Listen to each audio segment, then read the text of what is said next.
Joe, first time down at your gym, mate. I don't know, how long have you been here? Now, wow, 10 years. Is it that long? Yeah, it won't be far long, not long off that, around 8, 9 years, yeah, definitely. So when I first... 21, 2014, Quick Crawler, 2013, I'd say it's around 8, 12, yeah, a bit around 9 years. Yeah, because, well, I've never been here before. I was never here even when Amir was here, because I remember Tommy Battle used to train. That's right, yeah. I think the Furies used to train in here, didn't they, as well? Yeah, a little bit, yeah. Yeah, no, I've seen Tommy Battle. He had a girl, Sarah. Yeah, Sarah Dunn. Natasha. Sarah just won at the weekend at the championships, didn't she? So, good girl. So, yeah, I remember the days Tommy was in here. And his assistant, Diego, who used to run the amateurs at night time as well. And a thriving gym, a very noisy gym, mate. It's like being in a rave here. I even seen you doing a little bit of a boogie, mate. Yeah, listen, we have different playlists on for different days, and it's the middle of the week. Sometimes I feel a little bit tired, so as you said before, it sounds like we're in the end of it. It was, so yeah. It was just good, and like you say, it's your workplace, and when you go to work, you want to make it the best environment it is. To me, that's a shop floor in a factory. And the employees, when they come in, they want to come in and look forward to coming to having the crack, having the chat about whatever's on TV, whether it be the jungle, football, Ollie at the wheel, whatever. And then the environment warm, bit of music on, and like you say, warm. That's a very appropriate word. It's like a sauna down there, isn't it? Yeah, and you just make a comfortable environment for them, in the fact that they're coming here, it's hard work, and they're here for the few hours, and there's a good camaraderie amongst everyone in the gymnasium. Well, I come to catch up with some of the VIP boys, because we've got they train. Obviously, you help out there, but James Moorcroft, Rihanna, Dixon.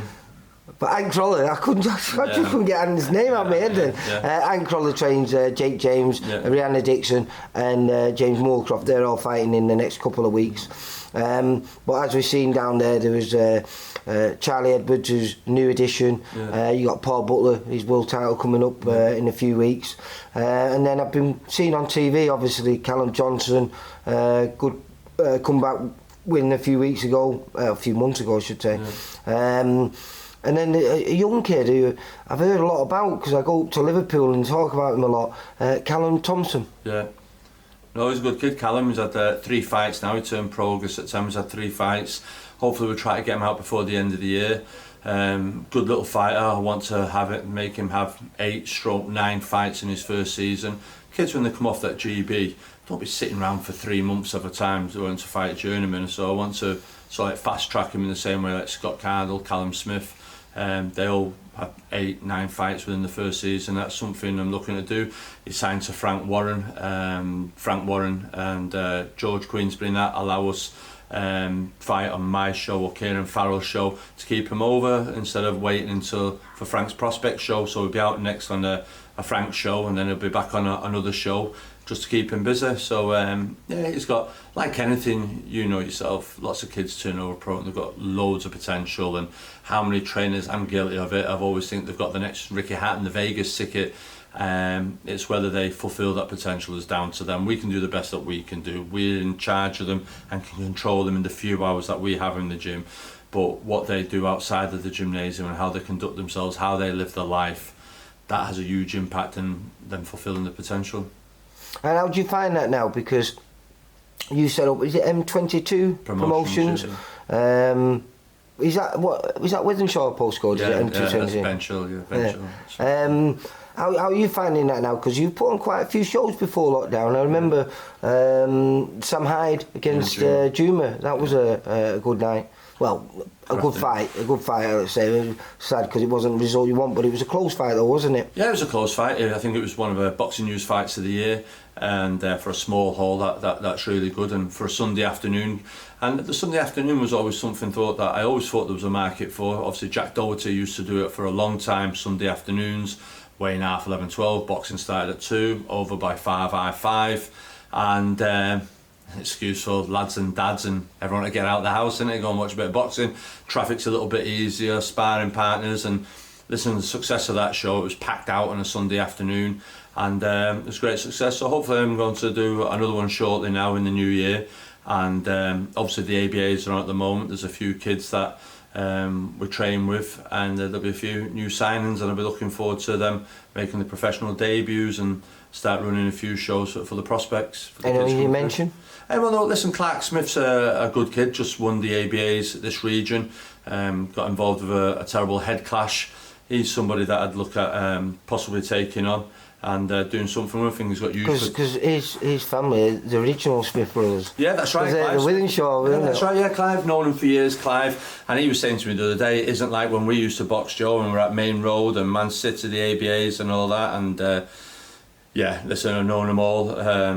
The great set of lads. So, and like you said, the M22 promotions always was, and obviously Macaulay McGowan from Benchill Withenshaw used to train with his dad years ago. And he's back here now with you. Yeah, Macaulay's with me. So, and it's like some of the lads know some of the calibre of fighters are turned away. Yeah, people say, but you took, no disrespect at the time, but it's like Sam Hyde and now Macaulay McGowan on when you've turned down high-profile fighters, and it's more a case of I feel there's potential in them, and I think Sam caught me on a good day. Macaulay, I'm from the estate of him. I know what he's gone through. I know his dad, and it's just a chance for him to come into this environment, train alongside really good fighters, be involved, and watch him grow and learn. And I think he is doing, and I think it's just changing people's mindset because of his last two fights. He was in the away corner in Kazakhstan, and then he fought Kieran Conway, that people see him a bit of a journeyman, but he was a very good amateur. He won national titles as an amateur, and he went 14-0. He might not be the big puncher he is, but he's a good boxer. He's got a good boxing brain, and it's just... And he's hard as I don't know what. Yeah, he's hard, but it's just changing his mindset and people's mindset of him. A lot of people have endeared themselves to him with his performances, and also asking for the Man City result in between rounds in a fight. He was on the pitch at Man City the other week, which was a huge moment for him. So, and if I can help Macaulay, who's off the estate bench or where he come from, I will do it, and I am doing, and hopefully now we'll have a fight for him. He's been in the gym since he's been here since the summer, and it'd be great for him to finish the end of the year, even if it was just a 4-rounder, to show everyone what he can do, and then make inroads towards a central area, an English title, and he has the potential to win them titles. It's just changing people's perceptions of him.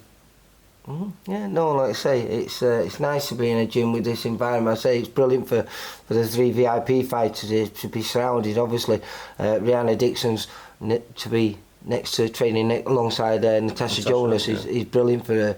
And then I think obviously Jake James and James Moorcroft are bringing one another on, but with the addition of Macaulay McGowan, I think it's only perfect for him and really going to benefit him. Yeah, there's good in-house sparring. Obviously Clark Smith, when he does being in, and Marcus Morrison's in, and Mark Heffron's in, they're all moving around and they're getting that experience. And obviously Anthony Croller, obviously he's been with me from let's say I knew him as a schoolboy. He beat one of our kids in schoolboys. The relationship and the career Anthony has as a professional with me, and now Anthony as a coach starting off and still helping me in the gym and his fighters, and it's good. It's good that he can bounce things off me and what do you think and stuff like that. And Anthony, with the knowledge and the experience that he's had being around the big stage all over the world in the corner with me, he's going to be a very good coach in years to come.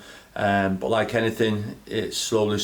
He's got his own students and he's learning with them, and them being in around this environment motivates them, and it motivates Anthony as well, because I'm sure he wants to follow in the footsteps of our British champions, world champions, and the students that he has with him that you've just mentioned there are training alongside Natasha, Paul Butler, Charlie Edwards, and these that are Callum Johnson that are all going fighting for world titles. It's like, wow, we're doing what they're doing, and wow, I'm not that far off from them, and it's like anything, it's just having a little bit of that gold dust rubbed on you a little bit, do you understand? And if you can't be inspired or perform or improve in that environment, then you're not really got to do it, are you? Do you understand? So I can do the most that I can for mine. Anthony can do the best that he can. But at the end of the day, the buck stops with you. How do you find that now? Because you're doing a lot more work with Frank Warren. Has that been good for you? Because Callum signed over you took a couple of guys from when it was Sky, you know, Eddie, and you went over to Warren. How's that working? Yeah, it's working really well. Like I said to Callum Thompson there, now he's 3-0. Callum Johnson's had 2 fights. People said at the time, oh, bad move, Callum and all that. But What it usually is the fighters ask me and we have a discussion. So as their manager, I'll go out and I'll speak to everyone and see what's the best out there. I'll come back and put it before them on the table, and whatever decision they make, I'll back. Natasha Jonas now has just signed with Sky. She's also got a punditry gig, which I think's brilliant for her for when her career ends. She's got a job in boxing to help her and a young daughter. Callum Johnson there now. He must have thought that he wasn't getting a look in with Eddie, and Frank showed interest, said that he could deliver him a world title fight, and that's how it's gone. So it's gone well. Obviously, Marcus Morrison just fought against Zach Parker. He took a gamble fighting Zach, who's a bigger weight division. But I was going to say that was that super middleweight. It's not his weight division. But with the power that Marcus carries, it just needs that one shot. And Denzel Bentley has just fought for the British title. Felix Cash is sitting on the belt, so there's not much going on in the middleweight division. So it was an opportunity for him to go out there, give it a go, and he did do. Zach proved on the day he was too big, too strong, getting got Marcus big shots. But Marcus this year has fought Chris Eubank Jr. He's fought Zach Parker, and he's got to come back in a big fight next year. So it's his stock hasn't dropped. He's fought at a high level, and he's earned good money. And he'll be back in 2022, and it's working well. Like you say, we've got Natasha on Sky, a couple of them there now are fighting on Frank's show, and it's all good. Everyone in the gym's got a date and fighting. Yeah, well, I've just spoke to everyone in the gym, and you're right, everyone's got a date. And Charlie's fighting an MTK show, Paul Butler's fighting a Prebellium show out in Dubai. So everyone's working and got a fight, and it's great when everyone's in the gym and fighting. What was happening a year ago, I'd say, just over a year ago, I had what I call 6-8 pressure cookers all bubbling over in the gymnasium, no dates, no fights, and people saying I was the cause why they weren't getting fights. But listen, make of that what you will. That's what some people want to say. But at the moment, everyone's fighting, we're working, and that's it. So, long may it continue. How long have you been in boxing now? Because I'm just looking back. I was digging some old tapes out, and you were coaching back in. It must have been about 1991. Yeah. You were in the corner. My last amateur fight, you were in the corner of Phil Hennigan. Yeah. Was that Walkden? When he stopped me. Yeah. Walkden, that's right. No, that was at Moss Side, yeah. And then I was looking, and I've got a couple of other fights a little bit later and a little bit sooner, and you're always there in the corner with all the fighters. So, you would have only been a young man then, wouldn't you? Yeah, no, definitely.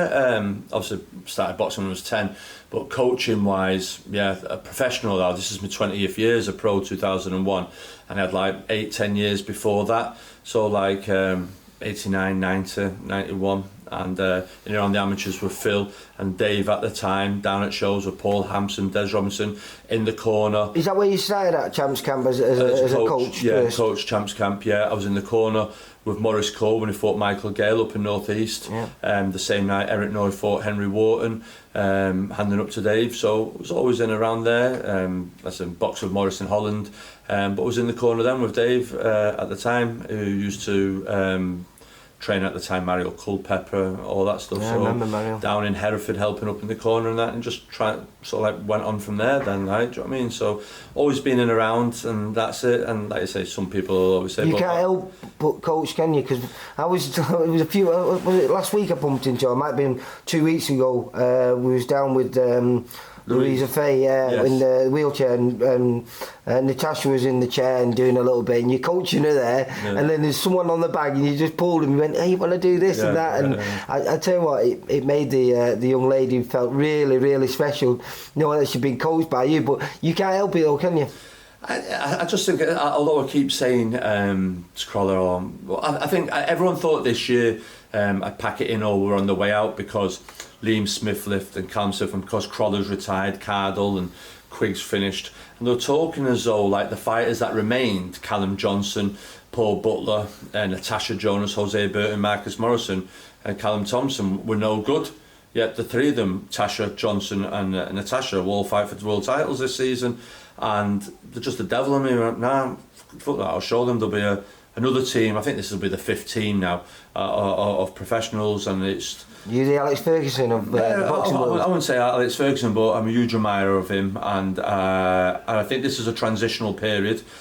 Fighters that have been with me for a long while, they're coming to the end of their careers, but there's young blood coming in. Obviously Mark Heffron's rejoined me, obviously Charlie Edwards has joined me, Macaulay McGowan's joined me, Callum Thompson's doing well, and there'll be 1 or 2 others. I don't think I'll ever have a team like I did in the past of 12, 13 fighters that were all championship fighters, that were all involved in British, European, world. That was a heavy schedule and put years on you and wear and tear on you.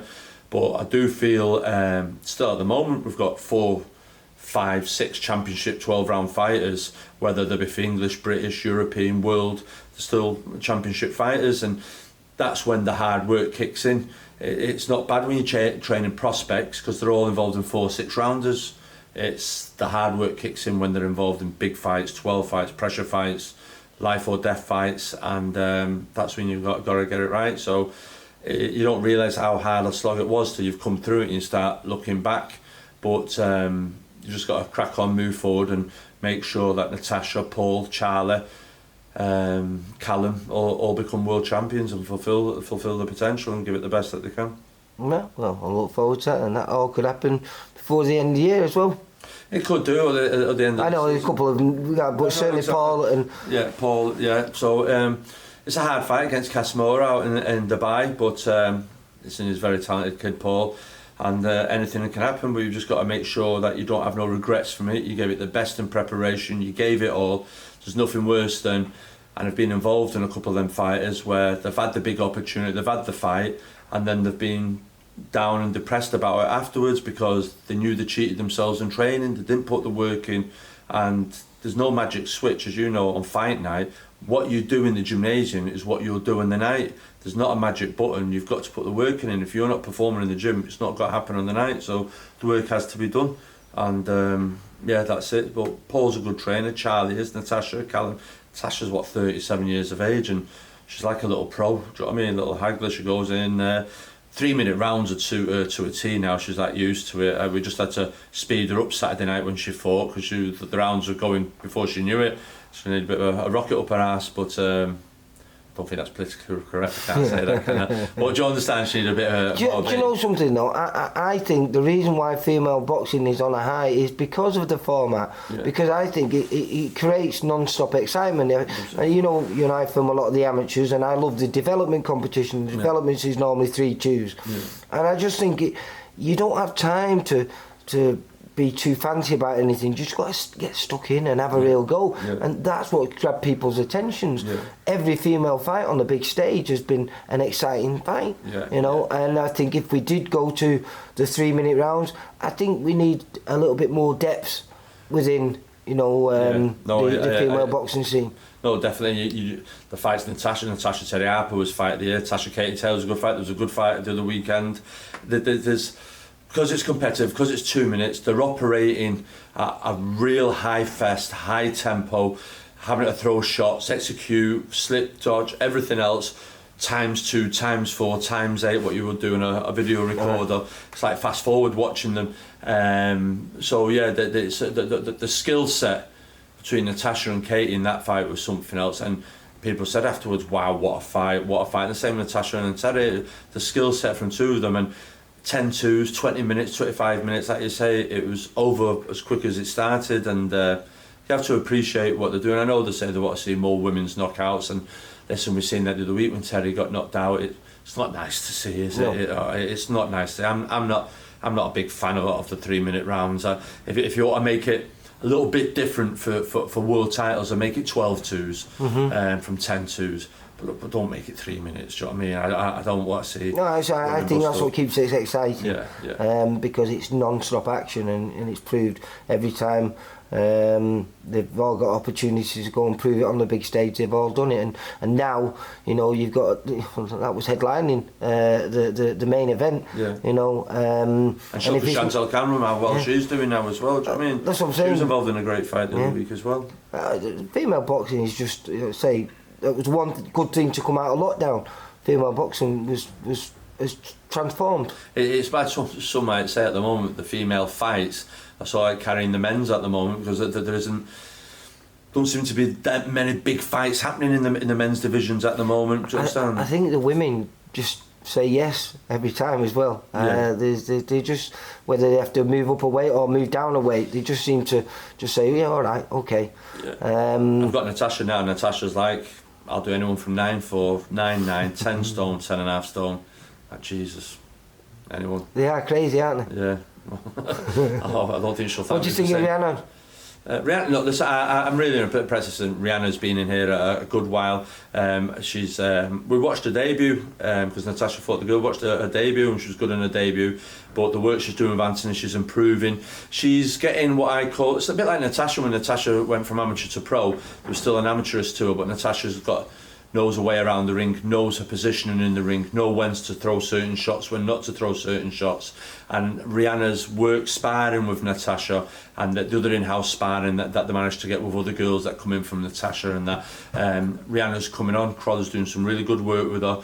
And I just think to myself, she's a people pleaser. She tries so hard to please Anthony. She tries so hard to please Steve Woods. And she just wants to please everyone. Once she can just calm down that little bit and just go in there and just do her thing and relax a little bit, people will see the best of her. And she is coming on. A shot selection with both hands is coming on, a body punching is, and the work she does with Natasha is really good. And she's one nailed on, definitely. That's got her. When you consider where she's come from, I think Lee Brunel brought her through the white collar circuit, and I think she only had something like, I think it was a dozen white collar fights, and spread over about 2 or 3 years, and you wouldn't believe that though, would you? No, listen, she can fight. We've seen in sparring here, she can fight, she can give it and she can take it, and she's not one to backtrack or anything. She likes to get stuck in, likes to be involved in exchanges, and her and Natasha, when they have good body spars, it's great to watch them. Me and Cross sit there and go, wow, these are like two solid little pros here now. It's like watching beefy sparring, do you know what I mean, the little body shots. And you've seen that in a few Natasha's fights with a body work against Terry and Katie Taylor, and Rihanna's developing that side of a game to her, so when she does get to them fights, she'll be a complete all-round fighter. But there's a lot of talk of a lot of girl fighters at the moment coming through that have got huge potential, but Rihanna Dixon, not being biased, but she's the one that's like, she's one that can carry the mantle when they've all finished. Yeah, a lot of people telling us that. I believe so as well. One last one, because I love watching him. Alex Domani, is he still down here with you? Well, that's Croller's kid, Alex. I think Alex is out in Mexico at the moment. Croller's told me he's out in Mexico training out there with Nacho Bernstein. He's been out there before, and he had some issues with promoter, managerial, whatever, and there was no fight for him, so he's took himself out there for a few months. Crawler informs me. So and for Anthony, that's good, that to have a good fighter of that pedigree who's fought for European title, and I was pleased because it made Anthony all of a sudden become serious as a coach. You have no respect, James coming through, Jake and Rihanna, but there's still very prospects coming through. 6-8 rounds. All of a sudden you've got a 12-round European title fighter that's experienced and wants it, and wants that one-on-one training, wants that. So Crawler's had to develop and get his mindset and go, oh, it's not like a 4-round or whatever.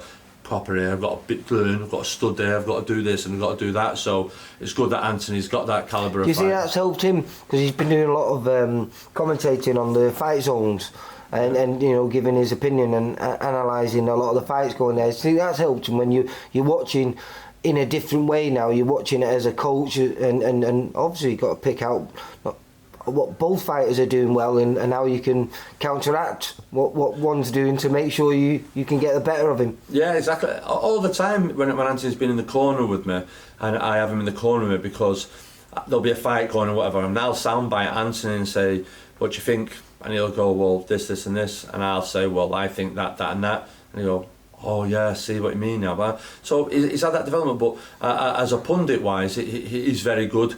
And like you say there, he's having to learn both sides, because now he'll tell you himself if you sit down and talk to him, because we say in the gym, there's times I used to be like absolutely screaming at him. Me and Kroll have had right fall out here when he was fighting me and Quig, everyone. The water bottle treatment's always happened, it's being launched and everything else, because sometimes they're just not getting what you're seeing. you understand? And Anthony now say, Joe, I get it now, because he's dealing with people that aren't getting what he's seeing. And it's very much, there was an AJ interview recently, and he said with Coogan saying, I don't watch that my team watch it and they just tell me what to do. And I always insist on my fighters watching. I'm not asking them to go and study, that's my job, but I'm asking them to sit down, and I'll give them, just go and watch rounds 1 to 4 of that fight, or go and watch these certain rounds, because I think to myself, I can sit here and explain to you, just let's say for instance Tiger King, I can tell you all about Tiger King on Netflix at the moment, and you'll go yeah, but I can't tell it as good as you watching it. So I can tell you all about this opponent, blah blah, and you go, oh yeah, but you're not got to really realise what I'm on about until you've watched it. So once you've broke it down, when you're explaining to him, if they've watched him, then they'll understand what you're talking about. Exactly. That's what you're saying. Yeah, exactly. So we're all singing from the same hymn sheet then, Joe inspiring everything else, and that's a frustrating side. But he's getting to learn that now, and he's understanding it. But he knows his stuff, Anthony. Out of all the fighters that you've had over the years, and you've been hundreds of them, who's been the quickest learner? Who's the kid who gets it straight away when you're talking to him?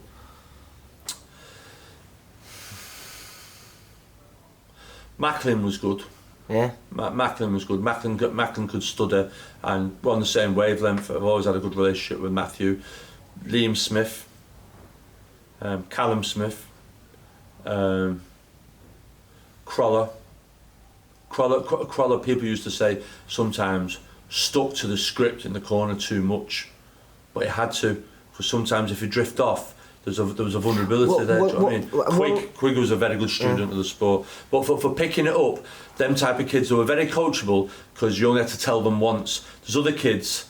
Natasha Jonas was unbelievable. So you get some kids and you train things for a fight, then they come back in at the gym, and it's like they've forgotten everything you've learned from the camp. So you're starting again. Natasha comes in after Terry, and what she's learned from that, she's kept. What she's learned from Katie Taylor, she's kept. So it's always adding to a game. Yeah, so it's building blocks, and that was the same with them other fighters that was coming through, Stephen Smith as well. So very much so. John Murray, you could tell really, because they just kept on building and improving all the time. Well, because I remember chatting to John Murray and Anthony about obviously their big fight coming up, and you had a game plan. You went in there, and I was always saying to Anthony, were you sure about the game plan, because the storm that John put on him in those first 4.5 rounds was absolutely phenomenal. John Murray at his best. Yeah.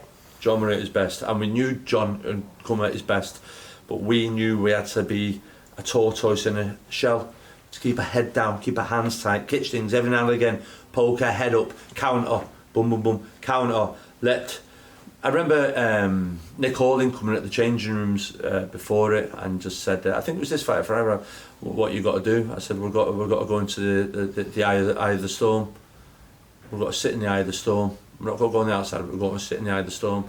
And that's what we did do. And for that fight, you can ask Crawler, we even practiced the finishing shots. And then on the fight night, the finishing shots, Crawler got off that stopped the fight for the hand over it. And that was a fight that we knew would be take so much out of John, it takes so much out of Crawler. And I remember how I knew Crawler would survive it. Crawler was going fighting John Watson for the British, and he sparred Mark Heffron. And Crawler was just moving up super feather. Mark could bang, serious banger Mark. And he was with me then, Mark, and they sparred. And Mark Heffron brought it for 6 rounds for Crawler.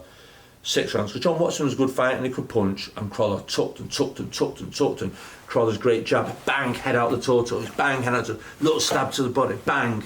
And then all of a sudden after 6 rounds, Mark started blowing, then Crawler going, right, bang, bang, bang, body shot, bye-bye. And I thought, you've got to do this with Watson, whatever they bring.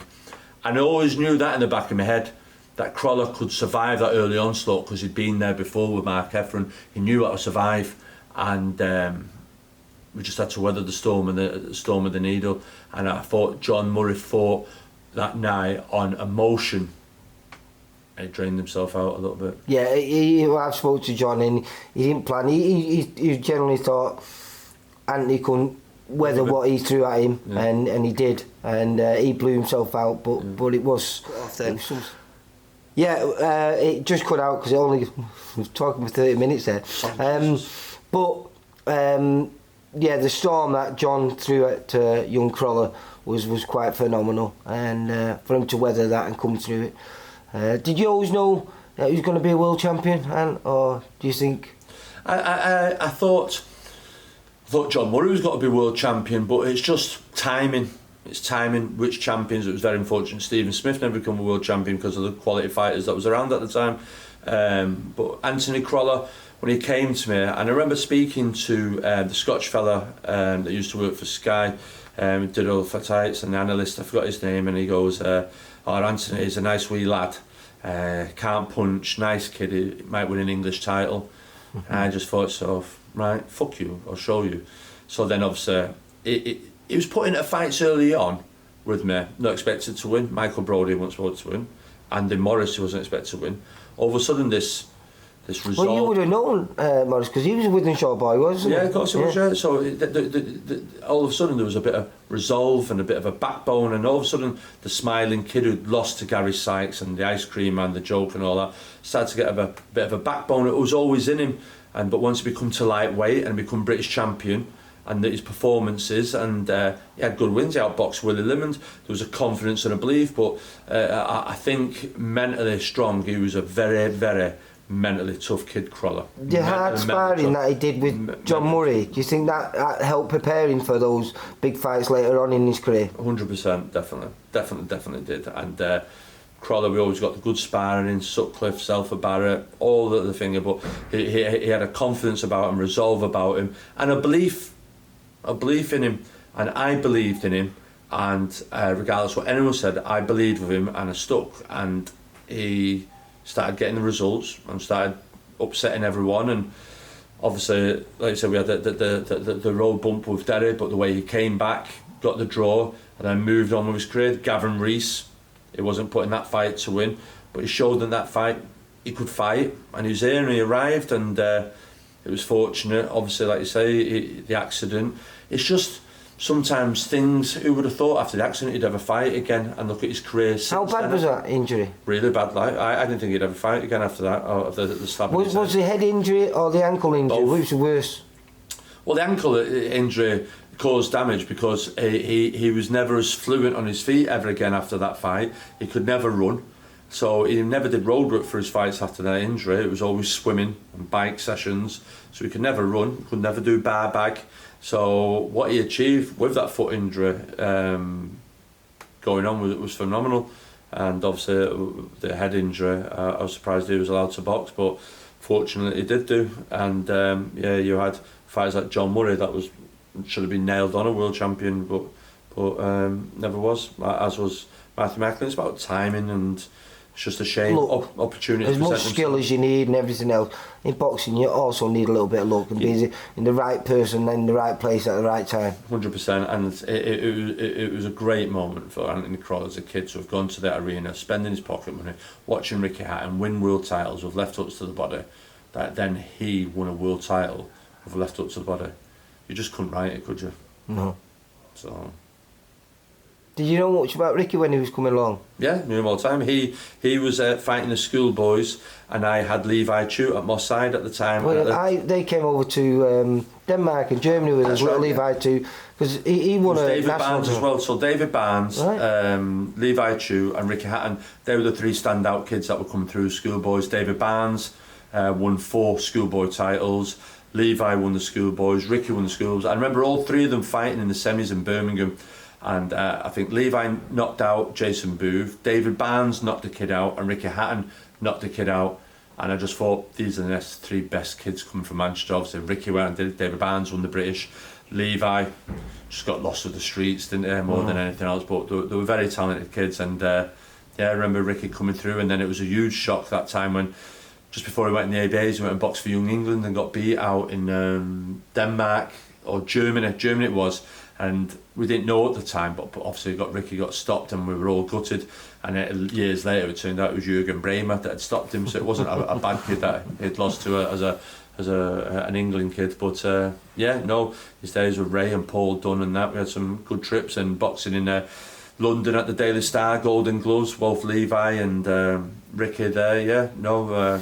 I was just talking to Jamie. It was weird, you know, because you forget, you know, because as they get bigger, they all go different weights, and you at one point sometimes they were all together. And Farnell, Jamie Moore, and Ricky Aaron all boxed one another in the amateurs. Yeah. You know, it's like great days. But I say, remember him, as I said, the schoolboy, him, Levi, and David Barnes.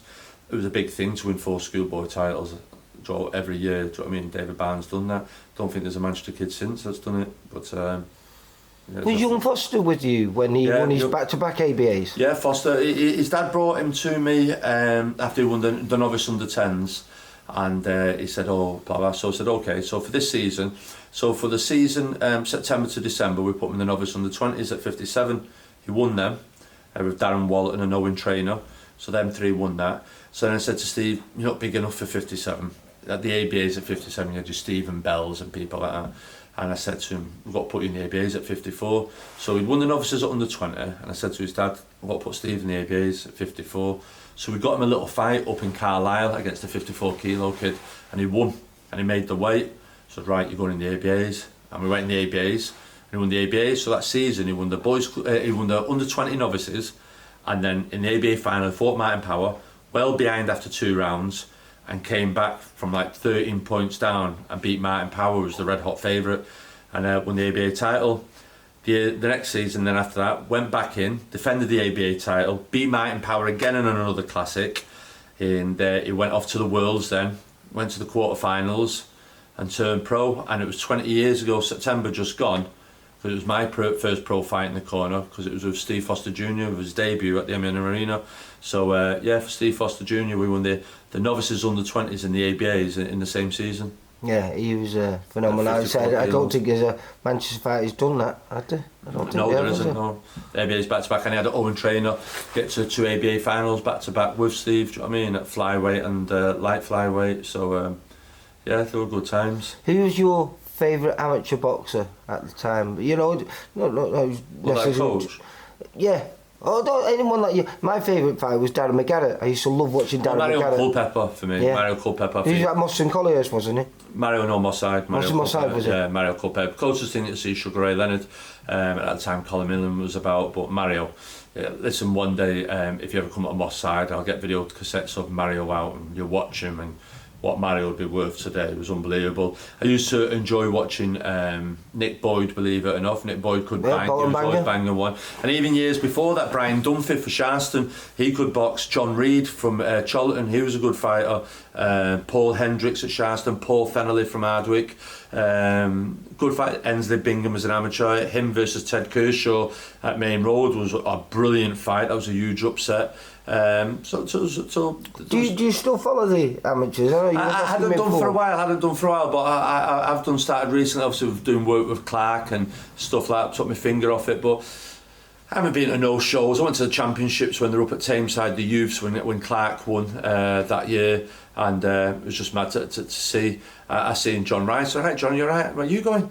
I'm off in the ring. Then I see Michael Jennings. What you off? He says I'm in the corner. Just see so many pro trainers in the amateur corner. I was like, wow, is that allowed now? So that's how far John's out of it. Just back on the pro game again with his young fighter, Jake Harrison. Very talented kid. Well, John Rice I have huge time for. So John Rice was someone that I used to look up to as a coach. We started at the same time, and he had 3 ABA champions in one night. And I thought to myself, for Gemini, I'm going to do that. That's what I want to do. So one year we had 3 in the ABA finals. Stephen Bell, Steve Foster Jr. and Owen Trainer. And we got the finalists, but we didn't get the winners. Obviously Owen lost, Belly got pipped, but Foster won. So yeah, it was just mad. Doesn't Owen's son box at Jimmy Egan's now? Yeah, he does now. Harvey, he's at my academy, Harvey Trainer, so he's at my academy. So Owen's a talented little fighter. Well, have you still got that academy running here as well? No, it isn't run here. It's run over at in Harper at the Manchester Youth Zone, beside the Bernard Manning Embassy. And yeah, there's like 45 students at the moment doing really well.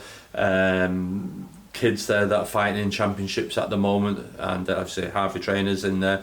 Odell Kamara from Liverpool's in it. Jay Warden, Pete Booth. the girls, Isha from Marvin's gym.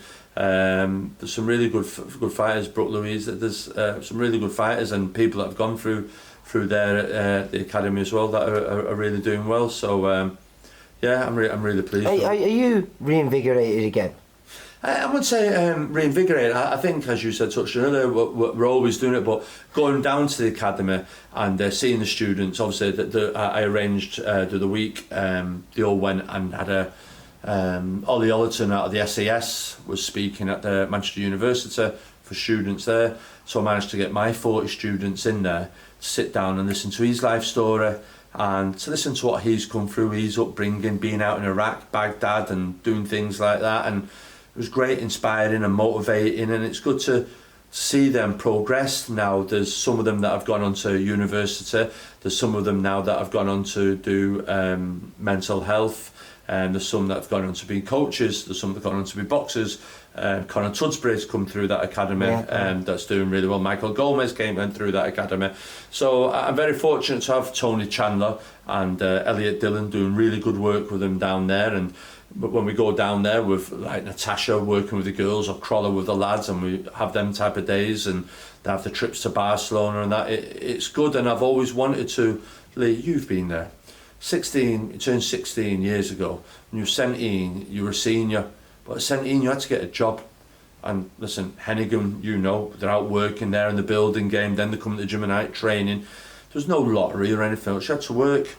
Students now, 16, they've got in education, 16 to 18, so that academy was to do that. And just because you're not good in the A's, B's, C's, you shouldn't be having a door slammed in your face saying, well, you can't come on the academy because you've got no A, B, C's. It's about boxing. If it gives them a pathway to go into journalism, or if it goes into S&C, or it goes into mental health, or whatever it does, or a boxer, there's a pathway there. That's great for 16 to 18 year olds, that they're in a better place aged 18, having that knowledge and better. I was so proud last year in lockdown that the students still carried on the Zoom lessons, and they all finished coming out with passes and everything else, do you know what I mean, in their education, the maths and their English, they passed it all, and I was so proud of them. So as well as what they do well in the boxing, them coming out and getting the qualifications in the maths as English, it was just brilliant for me. Do you not think the good thing about boxing though is it does teach you good life skills? Because the knockbacks that you get in boxing, you get taught to, you know, like in these fantastic sayings, you know, everything for a reason, you know, and you're down for a day, but you get back on it straight away, and there's life skills that you use from boxing, I think are genuine skills that you can use in the real world. 100%. There's lots of talk and success of people come through gyms. People talk about Brendan Ingles' gymnasium, people talk about Phil Martin's gymnasium. We could all talk about Brendan's champions and Phil's champions, but the amount of champions that they created that went on to be a lawyer, a doctor, a painter and decorator, basic life skills in whatever walk of life, but them good habits of hard work, dedication, good timekeeping, you can't beat that, and it sticks with you. If it's ingrained with you from an early age, it'll stick with you. It's in you, and no matter what you apply yourself with in life, you can focus and stay disciplined, and when you have bad days and work, you can just brush yourself down and go again. And very much what Peter Kay say, they're not rich tea biscuits, are they? The hobnobs. You just can keep dunking them and they keep going, and I think boxers are like that. Now listen, it's been an absolute pleasure, first visit, and been a very, very enjoyable one. I think you've spoilt me today, so thank you very much, Joe. No problem, Lee. Great to see you down here. And you, kiddo. Take care, mate. Bye-bye.